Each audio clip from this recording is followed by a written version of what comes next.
Very good morning. History with Kinshuk अचूक बाण की इस सीरीज में अपने तर्कश से पुनः एक सटीक तीर और निकालता है और अचूक बाण के रूप में आपके सामने प्रस्तुत करता हूं, इस उम्मीद के साथ कि निकट भविष्य में जो भी आगामी परीक्षा होगी उसमें यह प्रश्न या इससे मिलती जुलती प्रवृत्ति का प्रश्न आपको अवश्य देखने को मिलेगा। आइएगा डिकोड करते हैं इस प्रश्न को कि क्या ये पूछना चाह रहा है हमसे और इससे इसके पीछे की फिलॉसफी असल में क्या है। दोनों ने शतरंज के बादशाहों की भांति आचरण तथा संघर्ष किया। अब ये कथन है किसका है?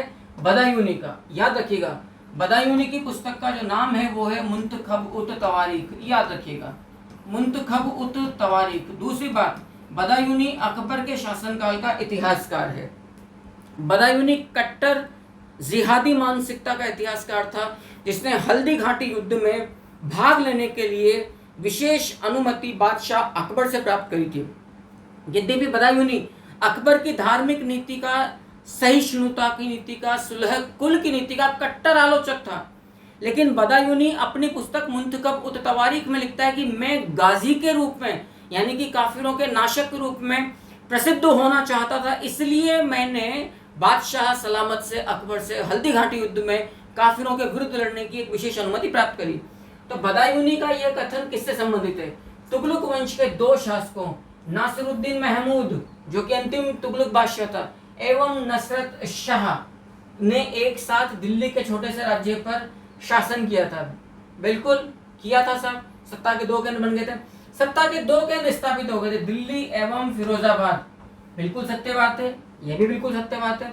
सत्ता के दो केंद्र स्थापित होने के कारण समकाल में जनमानस में व्यंग्यात्मक लोकोक्ति प्रचलित हो गई थी कि पादशाही शाह आलम अज दहली ता पालम, जहां पना की सल्तनत दिल्ली से पालम तक फैली हुई है। जी हाँ, तीनों ही कथन यहाँ पर बिल्कुल सत्य हैं। निश्चित मानिएगा, यदि आपके तथ्य क्लियर नहीं है, आपकी अच्छी पाठ्य सामग्री से, अच्छे शिक्षक व्याख्याता के द्वारा यदि आपका अध्ययन अध्यापन नहीं हुआ है, तो इस प्रकार के क्वेश्चन को क्रैक करना लगभग टेढ़ी खीर नामुमकिन है। इसलिए क्वेश्चन बैंक को सॉल्व करने से पहले, इस तरह के सेशंस को देखने से पहले आप अपनी पाठ्य पुस्तकों या अपनी कोचिंग्स या अपने शिक्षकों का चयन सोच समझकर करिएगा, क्योंकि एक शिक्षक की गलती कई पीढ़ियों को बर्बाद कर सकती है, पूरी सोसाइटी का धब्बा लगा सकती है उस पर।